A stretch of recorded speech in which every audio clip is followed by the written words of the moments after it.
I'm making sick with scenes of the underground, and I am proud to present Matt Harvey from Exhumed. Aloha. It's an honor. Thank you guys. Pleasure, man. For doing this with us. Okay, real quick. You do it with anybody. Nice. I put a Facebook poll up, like, who wanted to ask you a question. And I think this dude from England said, if a dime rolled under a refrigerator, would you move the refrigerator to get the dime? Or leave it there? Wow, that was the question? That was the question. Honestly, God question. Wow. I mean, it just depends. Usually not, but if I was really super broke, I probably would. Yeah. I've certainly been in a position before where I would have moved the fridge. I hate fridges. I like fridges. They keep your beer cool. Oh, that's true. I just hate moving on, guys. Oh, yeah. That's not that fun. I mean, if I had to put it on a dolly and like all that kind of stuff, or if I just had to shove it over, I would do it. If I had to put it on a dolly and go crazy. What if it fell over?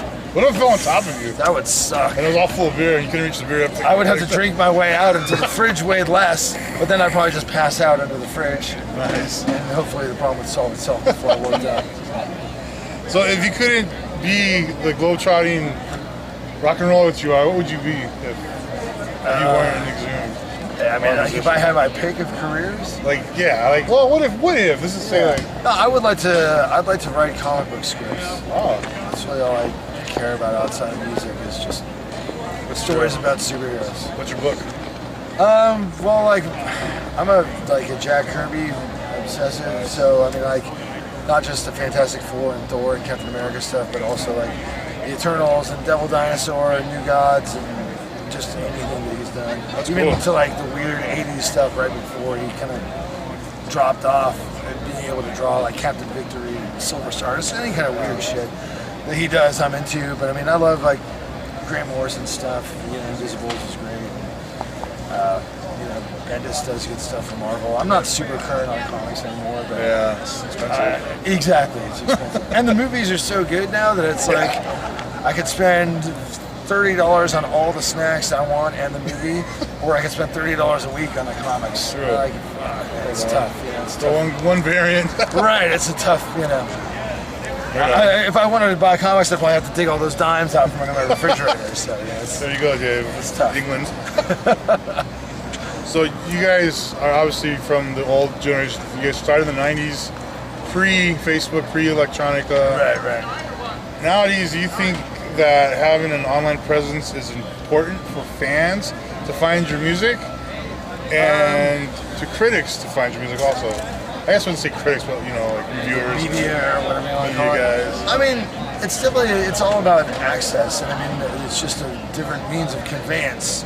You know what I mean? Like, there was plenty of music before there was recorded music. It wasn't like nobody fucking played or wrote songs before you could record them. So it's just a different means of kind of like getting shit to people. I mean, back in the day, I used to dub tapes all the time. The tape trade, I remember those Yeah, days. I mean, and even if I wasn't trained with other bands, I dub tapes for my friends. Nice. Like, dude, check this out, and so it's just a different way to get it. There's like anything, man. There's good sides and bad sides, and it's easy to like hate on the kids. Like, you don't know what it was like when you had to ride your bike across town to maybe get a CD, but they might have not had it. Like, I mean, Or one good record store in right? town. Like, nobody wants to hear, a guy that's pushing 40 and gripe about stuff like that. That's like dad shit. So I mean, if you feel it and you love the music, that's what counts. Whether you downloaded it from a torrent, a dude handed you a tape, whether you stood outside a record store waiting for it to open so you could buy it or whatever, if you feel the music and you really love it, then that's your own experience and you can't judge somebody else's experience. Right, that's cool. So with that question, what do you think about the online sharing and the illegal hiring of, I guess it's not really illegal, but... Like, people have been decrying the imminent death of the record industry since blank tapes came out in the early 80s. Like, seriously. That's true. Like, I mean, think about that Dead Kennedys tape. I forget which one, but it said, like, dubbing music is killing the record industry, therefore we've left the B side of this cassette blank so you can dub your own shit on there. And so on one hand, the record industry was really fucked up and it's great that it's dead, and on the other hand, there isn't a system in place to replace it. I mean, I've illegally downloaded tons of stuff. I moved to Hawaii for 2 years. I put all my LPs in storage, and I was like, oh shit.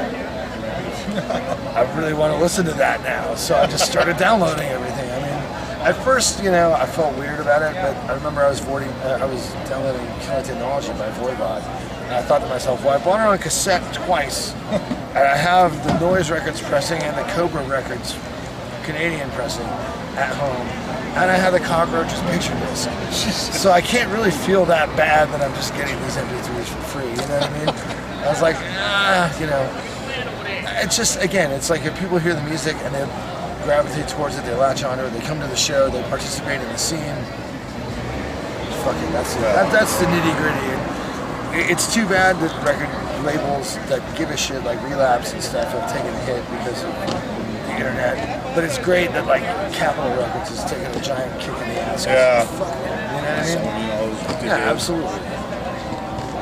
Who did you grow up listening to, and was there a specific band that influenced you to become Matt from Exhumed? I mean, lots. I mean, the first one that made a huge impression on me was when I heard Master of Puppets. Nice. And not even so much hearing it, but when I saw the photos. Like, I heard it and I was like, holy fuck, this is insane. And then I saw the pictures of them and I was like, but those are just dudes. Yeah. Like, they didn't have like bright spandex or like glittery robes, like no one had done their hair or anything, and I just was like, fuck, you know, my uncle plays guitar, my grandma's a piano teacher, like maybe I can learn how to do this, because look at these guys, and they seemed like, you know, I was 12 or 11 years old or whatever, but they didn't look that different from people like 4 or 5 years older than me that went to the high school. Right. Okay. And then, yeah, right, absolutely, then I heard Rain and Blood, and then I heard the Peel Sessions by Name on Death, and that kind of opened my eyes up to a whole other level of just intensity. You know? That's nice. I liked like DRI and Cryptic Slaughter and Exploited and stuff before that, but when I heard the Peel Sessions, I was like, wow. So you're kind of mixing the punk and the metal. Yeah, I mean, that was where I went to school, like, it was in San Jose, but it was pretty far away from like the Oakland and San Francisco metal scene. Like most of the kids where I grew up weren't into Testament, they were into like Black Flag. So they were the only people to hang out with.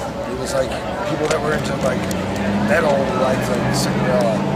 So I didn't really like hang out with them. They didn't want to hear like my Onslaught tape or whatever, you know?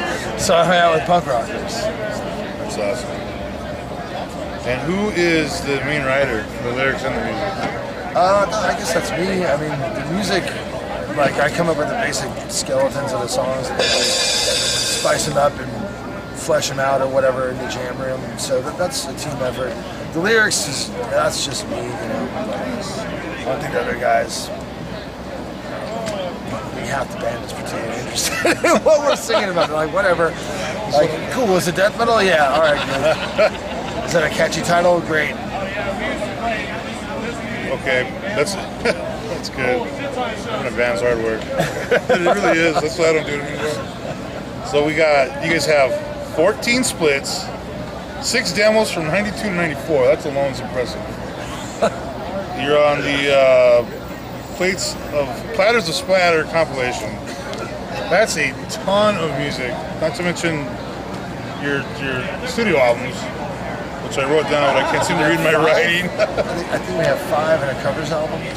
Yeah, and you're still writing stuff. You just released the Split with Iron Reagan. Right. And you just released Necrocracy. I got about 15 new songs written too, so don't worry. Well, how do you find like so much? I mean, it's just death metal, content. dude. It's not like rocket science. I mean, Dude, that's a lot of music. well, I mean, I just recorded an album with a project called Gruesome, like a few months ago in Florida. That basically sounds exactly like, well, as close as I can write anyway. It sounds exactly like Death, circa like 88, 89.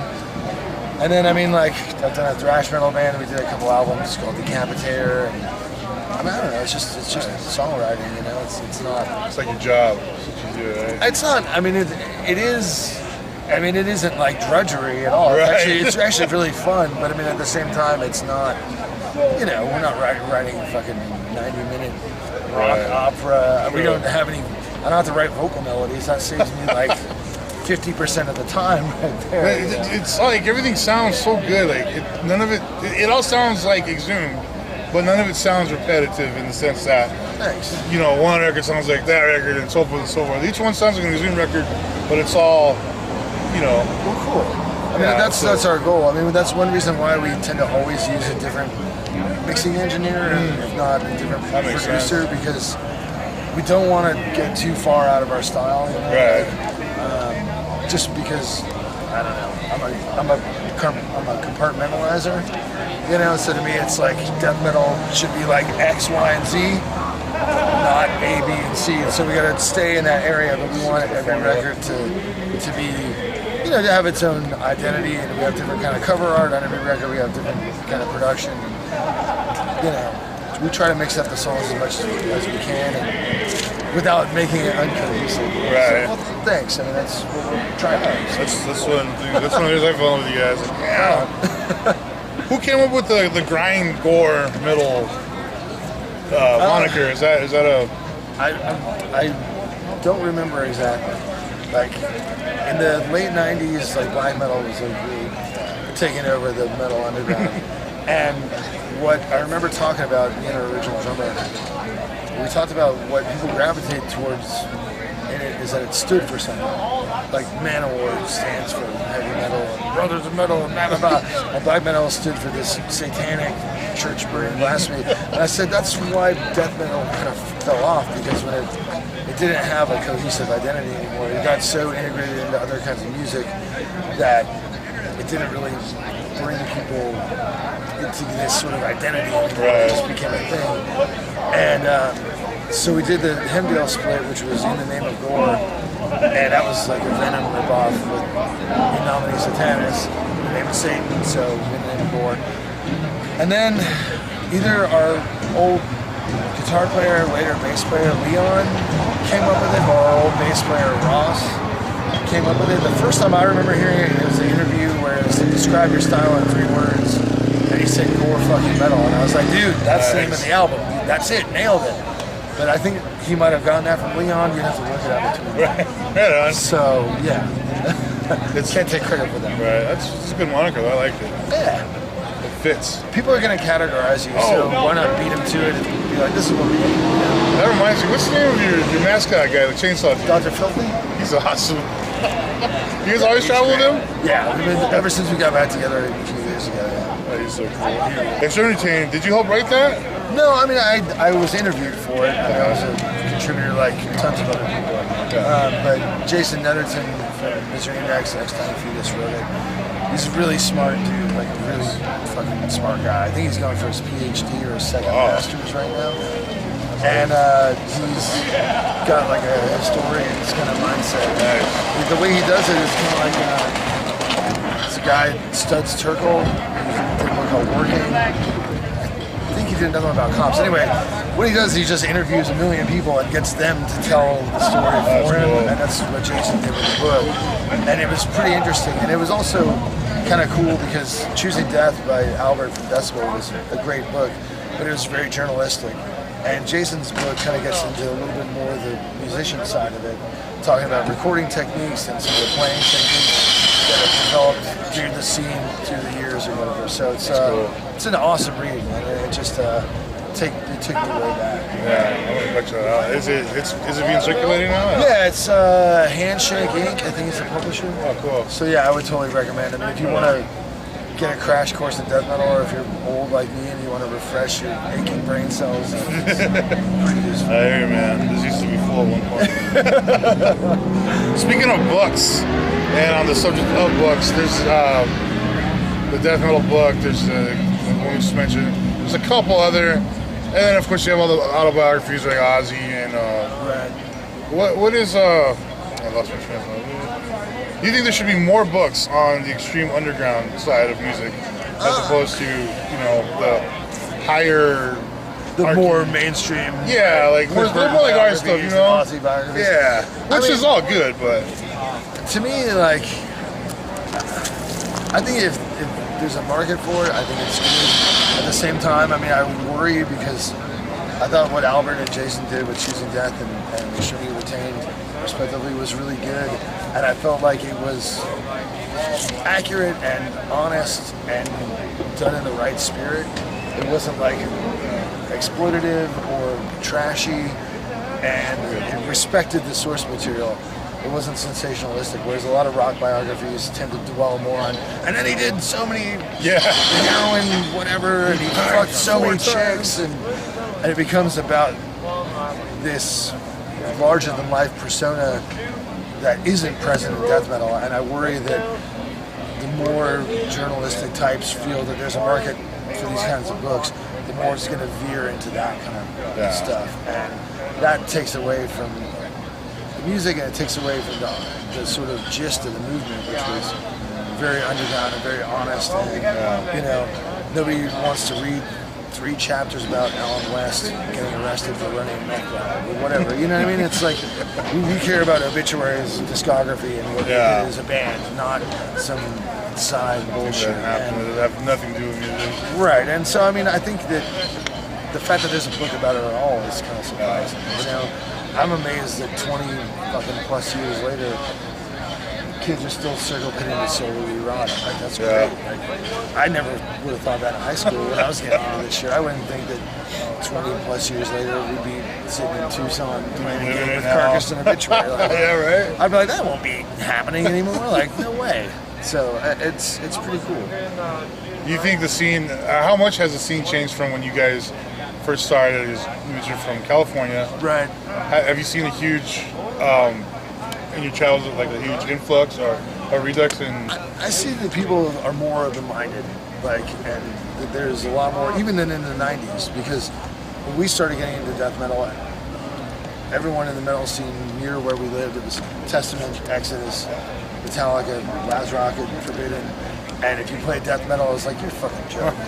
This shit is stupid, like, shut the fuck up. No clubs would book you with any of those bands. Like, they might book you with a death metal band, but you never would see a local death metal band opening for Exodus. Like, you might get a gig opening for Immolation, but it was very segmented. And then when black metal came out, it was very segmented.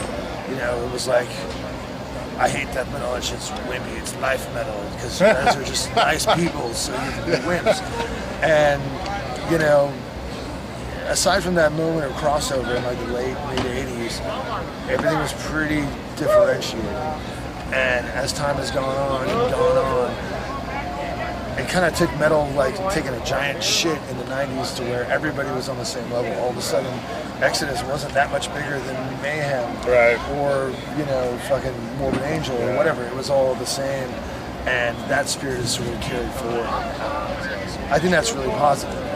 Like, ultimately, I mean, it's cool that a kid can be into Arch Enemy or Jordan the Modem, and then he can also be into Extreme Noise Terror or whatever. It's just like, whatever you like, go for it, and just come to the gig and that's awesome. About it, you know? I don't have to like everything. I'm fucking stuck in the 80s, man. Like and 70s for that matter. I would probably listen to Thin Lizzy more than I listen to any death metal band going. So, but the fact that it's integrated and everybody's together, the bands, the kids, the agencies, the record labels, it's nice to see. Yeah.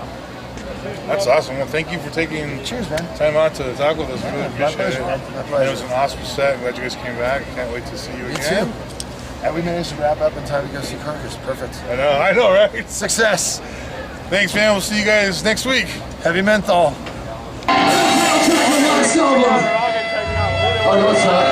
This one's called Sickened.